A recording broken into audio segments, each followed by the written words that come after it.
सुप्रभात। सुधा सक्सेना का आप सभी को सादर सप्रेम सुबह की राम राम। जीवन जीना एक कला है।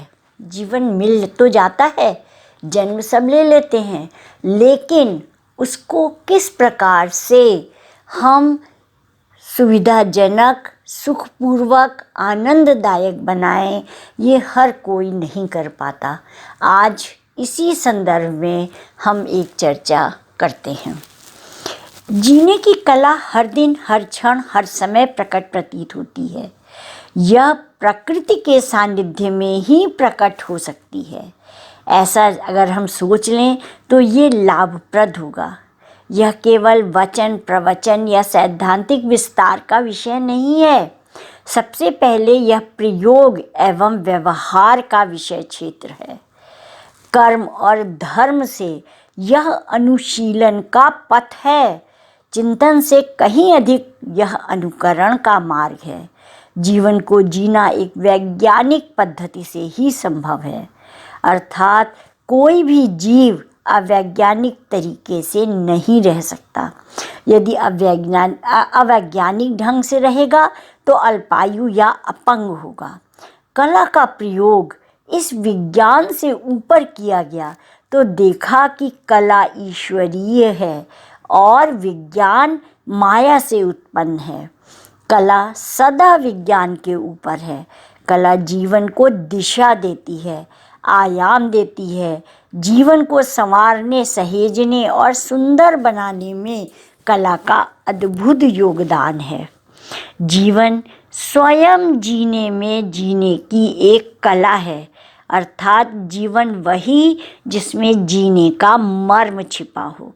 जीने का मर्म और जीने का धर्म दोनों ही इस जीवन धारा के प्रवाह के दो किनारे हैं। धर्म यह है कि जीवन जीने के विज्ञान और कला को एक सूत्र में बांधा जा सके, और कर्म यह है कि जीवन मर्म को प्रकाशित किया जाए, संप्रेषित किया जाए। यदि मानव मात्र जीवन का रहस्य जान सके और समझ सके और अपना सके तो उसका लक्ष्य भेद सफल हो जाता है। उद्देश्य की पूर्णता में ही जीवन का लक्ष्य छुपा है। यहाँ पर जीवन के अनुकरण और अनुसरण की बात हम करें कि दोनों में अंतर है। अनुकरण का तात्पर्य होता है नकल करना, कि जैसा किसी ने किया आपने बिल्कुल वैसा कर लिया। देखिए, जीवन में ऐसा नहीं करना चाहिए। जिस व्यक्ति के कर्म की आप अनुकरण कर रहे हैं, उसने किन परिस्थितियों में वो कर्म किया आप नहीं जानते, और हो सकता है बिल्कुल उसी प्रकार से करने से आपको हानि हो। इसीलिए कहा गया कि उन लोगों का या महान लोगों का या जो सही रास्ते पर चले हैं उनका हमें अनुसरण करना चाहिए। उसका तात्पर्य ये है कि हम उनसे सीखें कि उन्होंने उस परिस्थिति में किस काम को किया और हमारी जो परिस्थिति है उसमें हमें क्या करना चाहिए, उससे सीख ले करके। ये विवेक का काम है। जैसे एक उदाहरण समझिएगा कि शिव जी ने विष पी लिया और गले में उसको रोके रखा, नीचे नहीं ले गए, पूरा विष पी गए। यदि हम सब उस प्रकार से विष को पी लें या कोई व्यक्ति अगर वो सीधा अनुकरण करेगा तो क्या होगा, वो जीवित नहीं रहेगा। उससे हमने ये सीख ली। शिव के विष पीने का एक मतलब ये है कि विष जो है वो विष को काटता है।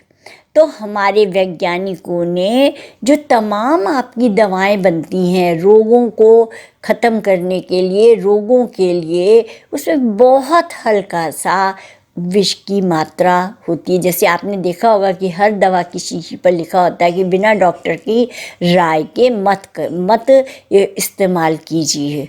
ये इसका एक प्रयोग है कि हम पूरा विष नहीं ले सकते हैं, हमें कितनी ज़रूरत है, कितनी मात्रा में उस दवा की ज़रूरत है, वो हमें एक डॉक्टर ही उसको निश्चित करता है।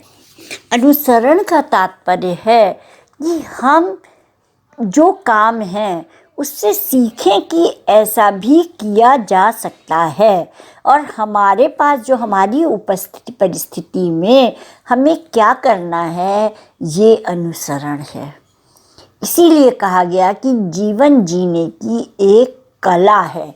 कला से तात्पर्य यही है कि आपकी ज़रूरत के हिसाब से, आपकी आवश्यकता के अनुसार से आप अपने कर्मों का निर्धारण करें, और इस प्रकार से महान या पंथगामी पुरुषों का आप अनुसरण करें, अनुकरण नहीं।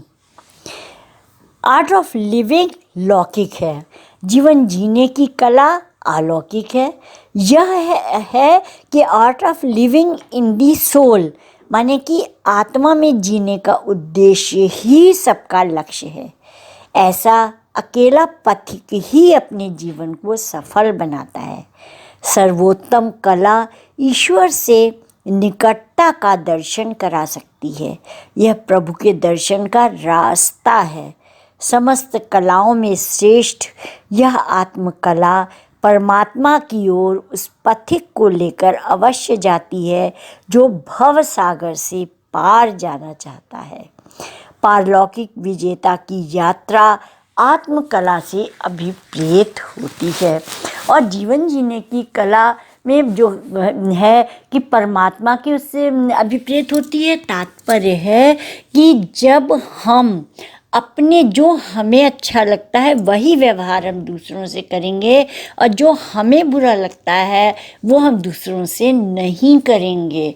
इसको समझते हुए जब हम जीवन जिएंगे और प्रकृति के अनुसार जिएंगे, तभी हमारा जीवन सफल होगा, और यही जीवन जीने की कला है। आज इतना ही, धन्यवाद।